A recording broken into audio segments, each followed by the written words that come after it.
Welcome to Two Guys in the Outdoors. Hello, YouTube. um, Bob and I have been talking about. We both have a background in outdoors. We're both avid hunters, and we both got a passion about sharing our skills with other people in the outdoors. And so what we want to do is share with anybody that's interested our love of the outdoors here in Virginia. We're based in Virginia, so we're going to be primarily talking about Virginia hunting seasons, but not to exclude anybody that's not a resident of Virginia, because most of the stuff will transfer anywhere. Absolutely. Yeah. Or, and we've got a very unique, a very wide range of game. For an example, a lot of states you've got to draw for a bear tag. You buy a hunting license here in Virginia, you can buy a bear tag.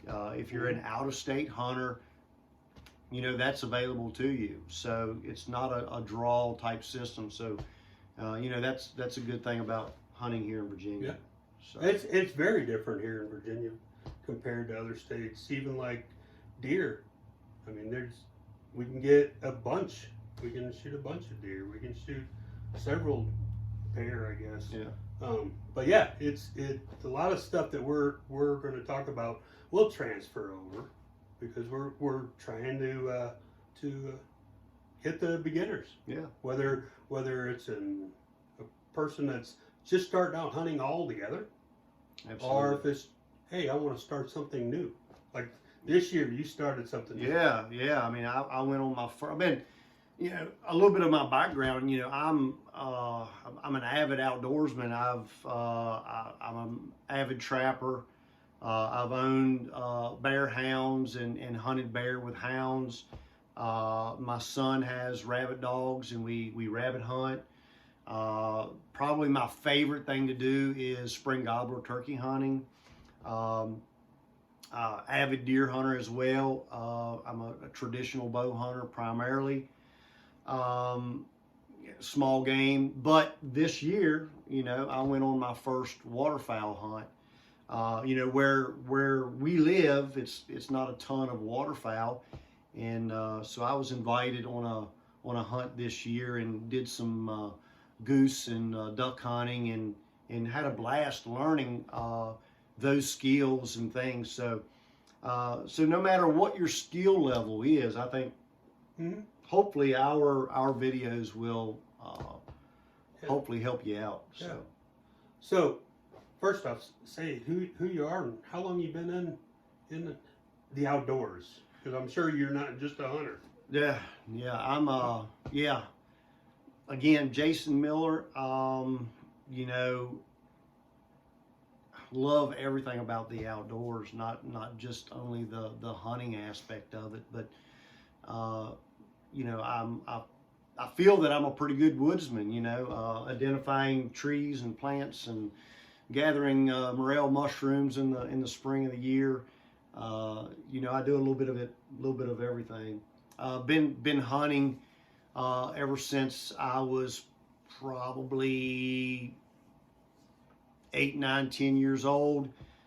Started hunting on my own at the age of 13 with archery equipment, because my parents felt that archery equipment was safer than firearms. So I started out with archery equipment, but and do just a little bit of everything right now. So how about you? So I'm Bob Walls, and we have very similar likes, but we have different paths. Okay, my path started about the same time. The difference is mine started back in Illinois. Okay, Jason's here. Now I call Jason, he's like the 1848 frontiersman, okay, mountain man that lives here in the 21st century. Yeah, absolutely. But with me, it was back in Illinois, central Illinois, and started out with archery equipment, My parents had the same thought. You can't get hurt with a bow, you know. So yeah, I had a little recurve bow, and I'd go out hunting with it. Okay, my dad and my grandfather both hunted, but not when I was ready to hunt. Okay, by that time, my dad was working hard to try to keep food on the table for 5 kids. Okay, and my grandpa was up there in years. But my grandpa told me a lot of stories about him out hunting in Colorado, hunting elk and mule deer and all that stuff. So I learned a little bit through that, just old stories, right? Dad's the same way. So, but I learned a lot of the stuff on my own, okay? And I would deer hunt, and I would squirrel hunt and rabbit hunt. Did a little bit of trapping. Mine was more catch 'em alive because my mom did not want me to use them darn things that hurt their feet. but I learned a lot about the outdoors. Okay, and I loved being out there. I would wake up in the morning, especially in the summertime. Wake up in the morning, go out to the woods, and I'd spend my entire time, because we lived out in the country, until I heard my mom yelling, "Hey, you need to get your butt back here." So, but I spent a lot of time out there. Okay. Then I took a break. My outdoorsman took a break between, let's say, chasing a career and raising teenage boys that was into everything. Okay, something had to go on the back burner. So, and unfortunately, it was hunting. It was my hobbies, all of them.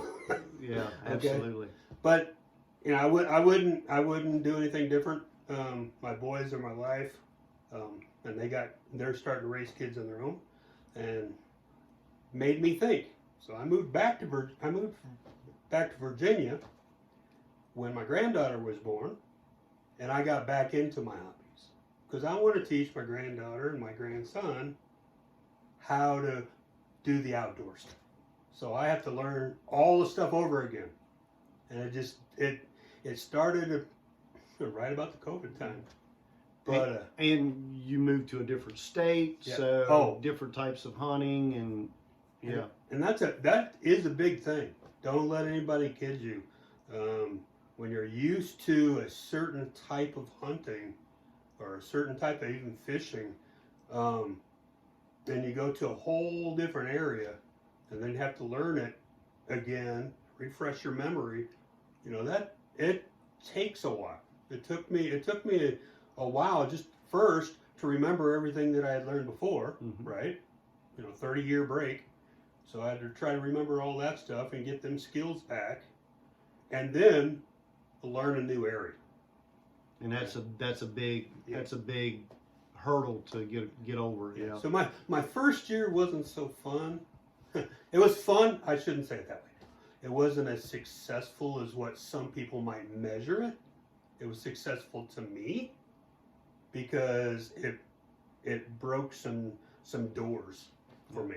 And that's one thing that we want to share with our audience is there's more to hunting than a harvest.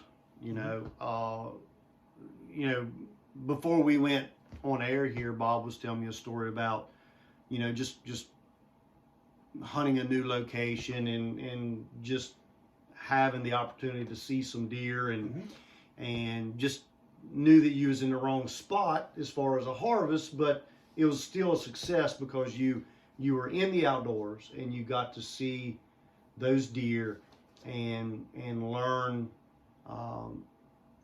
their habits and learn that area, and that's one thing that we want to instill in you all is it's not all about the harvest. You see all these TV shows on the Outdoor Channel and different thing, and they're shooting 150-inch deer and and that's great and that's awesome, but hunting should be more than the harvest. And that's a key point there. Okay, and I was surprised. I watch a lot of the hunting shows and I listen to a lot of podcasts, right? You got to fill up the time somehow when you're working by yourself or when you're driving, right? But I did hear one show actually talk about, you don't measure success by the number of deer you put on the wall, or number of turkeys, or how many pheasant you kill. Measure it on what did you learn? How much fun did you have? What was it exciting to go out? Does it get you to go back out again? This past season, it was a successful season for me in the way I measure it. Okay. Spent 94 hours in the woods. I think, I forget how many trips it was, 17 trips or something like that. Seen 40 deer, several bucks, several does. Seen something I had never seen in the wild before. I seen 3 foxes, just kind of trucking right by my tree stand. Never seen it before in my life, and it was exciting to see. So it's all in how you look at it and how you measure it. I've actually, through all of this, really started to change the way I think about weapons, right? And Jason knows this. I'm actually in the transition, moving from a compound bow into a traditional bow. So. And he's if you know anything about traditional archery, that is quite the task to take on, and I'm proud of him for doing that, because I'm a big time traditional guy. So anyway, that's a little bit about us, a little bit about the show. We've talked about that a little bit, but we want you to understand, take whatever nugget you can get out of it. Okay, we're neither one of us. I think after you hearing us, we're not saying we're experts. Okay, we can get on here like a lot of YouTubers or TV people and say how they're experts, but everybody has something to share, and everybody can learn something. Absolutely. Okay, Jason. Every time I meet him, I feel like there's nothing he doesn't know. Okay. No, there's a lot. And I was shocked when he said he never went waterfowl hunting. But that's a good example of, hey, everybody can learn something, and everybody's got something to share. Absolutely. So, and we want our videos to be different.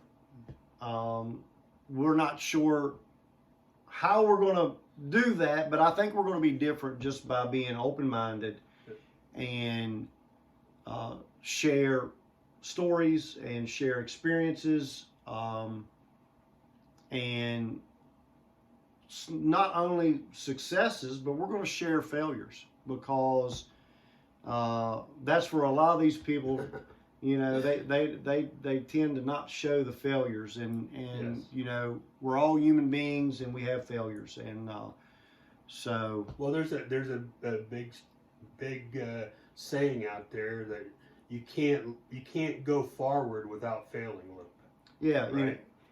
I've taken on a philosophy that, and it's hard as human beings to accept failure. It's really, really hard for us. Mm-hmm. But I've kind of changed my mindset to, failure equals growth. Mm-hmm. Because if you don't fail, you're not going to grow. You're not going to learn from those experiences. And I'm telling you right now, if you're going to be hunting and you're going to be in the outdoors, you're going to fail. You might as well just chalk it up. Yeah. There will be failures out there. So if you're a perfectionist and you think everything needs to go exactly like planned, you need to sit back and think that statement a little bit. Well, and I think that's because it don't always go to plan. Yeah, and I think that's where a lot of these TV shows and stuff kind of they got a job to do. Oh yeah, they've got a job to do, mm-hmm. But they only want to show successes. Yeah, some of the shows they show misses and sometimes deer that are not hit properly, and and all that good stuff. But you know, we're gonna try to share those failures and how we turn them into successes. So Now, before you start thinking that we're just here bashing TV people and YouTubers, and we're not. we're not. Nope. I tell you what, there's so many of them that I may not ever be as good as they are, but I learn a lot. Okay, it's just you got to put it in perspective. Yep. Okay, so that's all we're saying with that. Well, and we're experienced hunters, and we know. Yeah. You know, when we just don't want a brand spanking new hunter to think that every time they go in the woods they're going to be successful. Yep. You should be successful if you got the right mindset. Right. But you may not bring a deer or a turkey or a squirrel or whatever you're hunting home with you. You know, that's part of it. And that's what we're going to try to get across with our channel here, is to show you that you can have success in the outdoors, no matter what you're doing, whether it's hunting, hiking, or fishing, or what have you. You can have success, but it's on how you determine it. Okay? So if you just have one that, hey, this year I'm going to hunt from a tree stand. I've never done it before. I'm going to hunt from a tree stand. Then by golly, that should be your goal. And if you make it, if you get 3 feet into the air and you're sitting there, success. Absolutely. And then you just grow from that. Okay. Absolutely. So let's talk about how we're going to do this show a little bit. Okay. Well, before you get into that, I got one thing to say. Okay. We are not YouTubers. This is our first show, so we're going to make a lot of mistakes on this. Okay. So feel free to blow up the email box, okay? But we'll take it in stride. Just keep in mind, we are amateurs at the YouTube stuff. Yeah, we will probably fail, and we'll be proud of it. We'll own it. We'll own it. So, Okay. But yeah, so again, we're based out of Virginia, and so we're going to be talking about hunting in Virginia. We're going to be talking about the seasons, the licenses, some of the rules and regulations. We're going to At a high level. Yeah. Not in details, because even different counties may have certain different restrictions, different license, different things. Yeah. Okay. And we're gonna put links to where you can get to our Department of Wildlife Resources website, to where you can get the detailed stuff that you need. And we also have an email address, and you can talk to us and ask us the questions in more detail. Absolutely. So we're going to kind of follow the seasons as they come up. That way, you know, you're going to be current at what's coming up, and so we're going to try to help guide you through our seasons. We're going to keep this. We're going to start out basic, and then we'll get more advanced as we go. Or that's what we've kind of talked about. And again, like Bob said, you know, shoot us an email. We'll answer any of those questions that you might have, and all that good stuff. So another thing, it just lost it. It just went in one ear and out the other, and I forgot what I was going to say. Yeah, we're gonna go over the rules. We're gonna go over different things with it. Equipment. Yeah. Oh, I know what I was going to say. Here we go. As you can see, this is going to be just very informal conversation. But what we're going to try to do is make it to where you don't always have to talk to us or listen to us. Okay. We're going to try to get guests through the years. Okay. Different, what we would call experts on subjects. That's right. Okay. Depending on who we can get, whatever. We might try to elicit some actual new hunters that'd be willing to come on and talk about something that they've learned. Okay, their experiences. Yeah, whether it's an experienced hunter learning a new a new skill or a brand new hunter that this is their first year and they didn't know what hunting was all about, or maybe we talk about fishing a little bit, okay? But we're going to try to get other people involved with this, okay, as we go through this. So we have a kind of a high level agenda, but we also, Jason and I both do this. We kind of follow the stream, okay? So it may bend and turn, okay? So some of the things that we thought we were going to go may change a little bit, okay? Depending on how this works out. So what's the first thing we're going to talk about? Well, this is toward the end of January, and here in Virginia, our small game seasons stay until the end of February. Our trapping season is in until the end of February. We've got some urban archery areas in Virginia, so there's still some areas here in Virginia that they're still deer hunting, and that's going to run all the way into March. Now that's something that surprised me. I never understood it. I mean, I grew up out in the country, and I knew that you hunted in the country.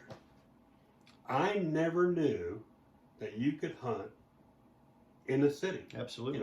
Whether it's down in Arlington or in Richmond or wherever. I did not realize that you can do that. And it's not just a Virginia thing. That's something all over the country. Yeah, so. and it's because of populations. You know, those deer populations in those urban areas are just astronomical. So they've really extended those seasons here in Virginia. And we'll try to get an expert in because I don't hunt urban archery. No, neither do I. So we're going to try to get somebody to join us maybe here soon to maybe talk a little bit more about our urban archery deer season because there are different restrictions and you've got to have a certain amount of property and different things like that in order to be able to do that. It's not like you can just roll into Northern Virginia and get out of your vehicle and grab your bow and go hunting. You've got to have permission on different pieces of property and different things like that. Which that applies in all hunting. Absolutely. Right? Absolutely. You can't just roll up onto somebody's property and just jump out and hunt. You have to have permission of the owner. Now we can in our public lands. And that's another thing I'll bring up. And Virginia has a tremendous amount of public land. We have, I'm sure I'm going to get dinged on this, but I'm sure we have over 200,000 acres of state-owned property that is owned by the Department of Wildlife Resources that people can hunt. Not to mention the millions of acres of national forest that run through the Appalachian Mountain range that runs through Virginia here. So one thing that aggravates me is, you run into somebody and they're like, well, I don't have a place to hunt. If you can't find a place to hunt in Virginia, something's wrong. It may not be that perfect private land where there's abundant game. Right. But Virginia has a very liberal season, a tremendous amount of tags for deer, and a tremendous amount of public land. So, well, I'll talk to that for a little bit. I grew up in the era back in Illinois, like I said, and public land was booted. You didn't hunt public land. If you wanted to stay alive, that's the way my dad put it to me. Yeah. If you want to stay alive, you don't hunt public land. And that's not the case. No, it's not. And I hunt public land now. And it took me a while to get enough courage up to go into public land. spent all day several times, never seen another person. I take that back. One time I seen a blind, a ground blind. That's it. Gave him a wide berth, went on my way, never seen anybody. Well, and I'll add something. Here in Virginia, we have less hunting incidents on public land than what we do private land. There's more hunting incidences take place on private lands in Virginia than it is public land. So that should tell you something there. Public land is safe. It is. Um, And this is coming from somebody that it took me years to believe that you could hunt on public land. Yeah. Now, there is on public land, when you go and try to hunt there, you need to read up on any restrictions and requirements that you have to go hunt there. Okay? You know, if you're talking deer or whatever, you need to know if you can hunt there, when you can hunt there, what the hours, you know, just like anything else. But you also need to understand if you're going to put a tree stand up, what is the requirements for having a tree stand? Does it go up and go down the same day? Are you allowed to keep it up for the season? That's where you need to read the requirements. Yep. So, and with that said, you know, we're gonna get into. We are two guys in the outdoors, so I know we're gonna talk about some fishing this spring and summer. I'm sure we've got our spring gobbler season again, which is one of my favorite things to do. You know, we're gonna have some shows on that. Scouting for deer. You know, this late winter, early spring, that lull in between our hunting season and the spring gobbler season is a great time to get out and scout for the upcoming season. Maybe even pick up a shed antler or two. Yep. You know, a great time to get out and explore those public lands that we were just talking about. Because this is a perfect time, because it kind of resembles what it's going to be like during the deer hunting season. Okay, you know, leaves aren't over, you know, green and everything. Because if you haven't tried it already, where you're scouting during the summertime for an area, it is different in the summer than it is in the winter. Okay, or in the fall. Yeah, those food sources change. The food sources change. The looks change. Sometimes you get a little bit disorientated. That's my experience. I've done it. Yeah, there you go. Okay. But it is different. But this time of the year, between now and spring, gives you a good picture of what that new property or that public ground that maybe you haven't ever been to, what it looks like during that fall turkey hunt and that deer season. Okay, so that's I would take that as a piece of advice. Okay, Absolutely, absolutely. Now bear season. When's that's in the fall, or is that going on now too? That's in the fall. All big game ends that first weekend in January. Okay. So we've only got small game going on now in the trapping, other than the urban deer season. But And just to let you guys know, we're recording this January 24th, I think. 25th. Just so you know, when we say this is going on right now. that's right. Okay. So this is going on January 25th, and Yeah, Go from there. and the bear season comes in. We've actually got an early bear season that comes in the last of September, 1st of October, and then our archery deer season starts up after that. So we're going to kind of follow our seasons. I think we gave you all a great look into what our goal is and what we want to share with anybody that's interested. So, you know, let's talk about that small game a little bit. So, small game for those of you that wants to just get out into the outdoors and try some basic hunting, that's a good place to start. Absolutely. Okay, and I'm not deterring anybody from trying, and doing anything else. Okay, if you're a new hunter and you want to go bear hunting for the first time, feel free. Okay, but a lot of hunters, they start out squirrel hunting. Yeah. They start out rabbit hunting. They start out with that small game. Well, that's And you where get I used to it. that's where I started. Yep. Hunting with my father and older brothers. It was squirrel. Yep. And a 22 rifle, single shot. mine was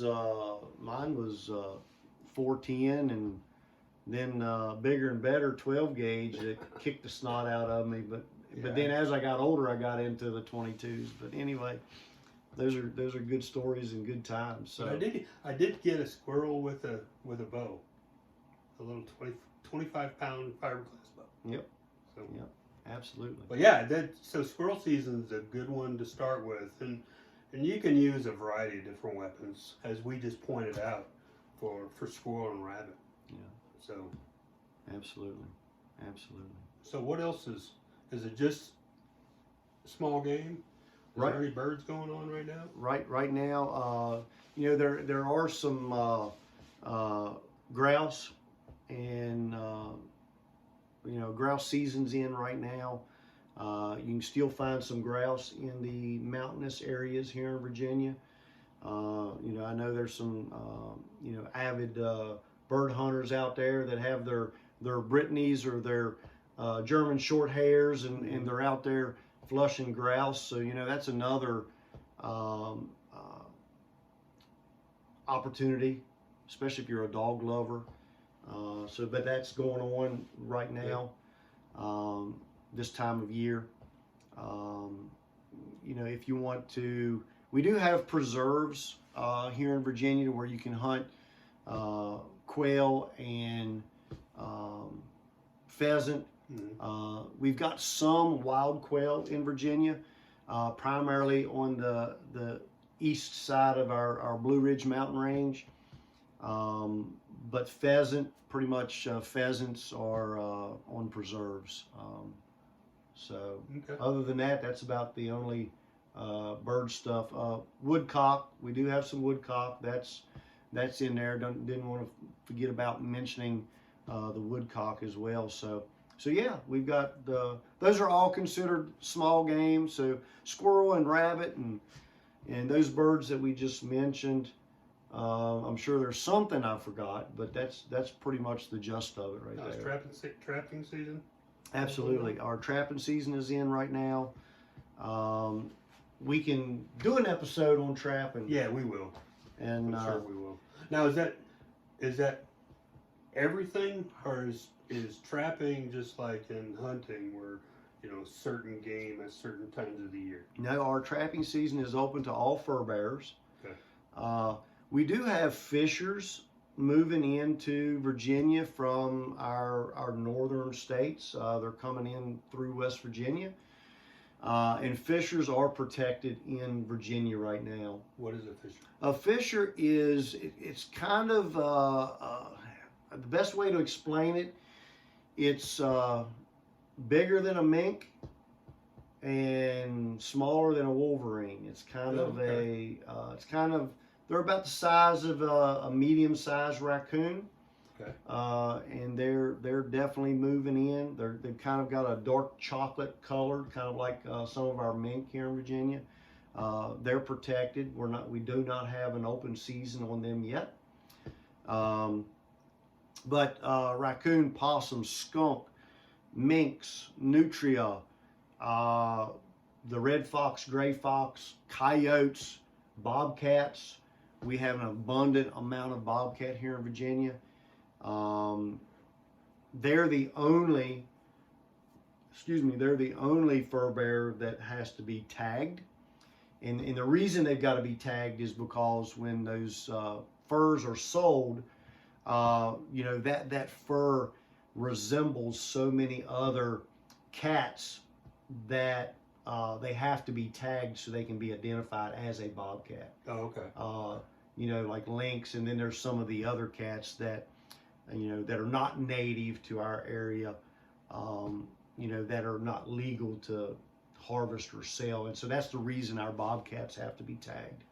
But there's so an abundant amount of game there to be trapped, and trapping is a very important tool to controlling those populations, because not many people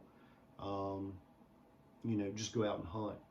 Although we can do predator hunting with night vision or thermal as well here in Virginia, so that's another opportunity of hunting. And predator would be Coyotes and fox and bobcat. Yep. Okay. And raccoon. All of those species that I just mentioned there can be called in with an electronic caller here in Virginia legally. And that goes on now. That's going on That's going on now as well.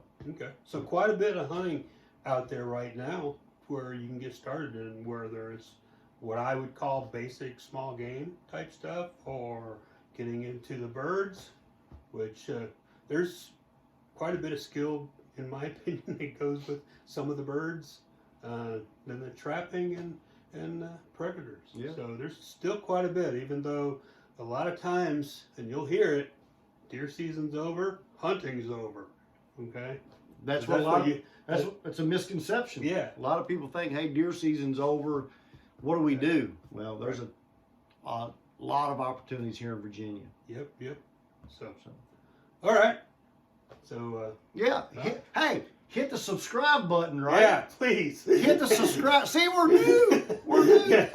So hit the subscribe button, and we're going to try to get these out as often as we can. Right now, until we can get into a rhythm, we don't have a set time. Yeah. But we're going to try very hard to at least have one every other week. Okay. If we can do it more than that, great on us. If we do it less than that, bad on us. Well, we'll get there. Hey, thank y'all for watching, and subscribe and share with your friends. Two guys in the outdoors, and we're going to be primarily talking about hunting in Virginia.